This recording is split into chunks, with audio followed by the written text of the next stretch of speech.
اسی رنگ و بو میں الگ کر نہ انگریزی میں انہوں نے لکھا ہے کہ where is the location of جوج ماجوج اینڈ دجال،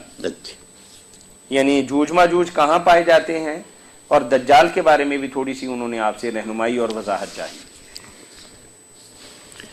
یاجوج ماجوج کے بارے میں تو ہم اپنے بھائی سے کچھ تعاون کر سکتے ہیں کہ یاجوج ماجوج جیسے لوگوں کے تصور میں نا کہ وہ بارشتی اتنا ان کا قد ہے، کان اتنا لمبا ہے کہ نیچے بچھا لیتے ہیں کہ اوپر لے لیتے ہیں،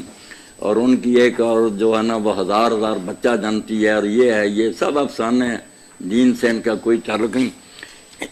یہ یاجوج اور موجوج نوح علیہ السلام کے بیٹے یافس کے دو بیٹے ہیں، پوتے ہیں نوح علیہ السلام کے، ان کی جو نسلیں ہیں نا وہ یاجوج ماجوج کی نسلیں، یہ نہ کوئی گالی ہے نہ کوئی برا لفظ ہے، یہ سارا وسط ایشیا جو ہے نا، تاشقند، بخارا، سمرقند، یہ ساری قومیں جتنی ہیں یہ انہی کی اولاد، یہ ایشیا جس کو یوکرائن، یہی ان کا علاقہ۔ انہی سے بچنے کے لیے لوگوں نے چاروں طرف سے نا پھر دیواریں بنائی ہوئی ہیں، کچھ گر گئی ہیں، کچھ اب بھی قائم ہے۔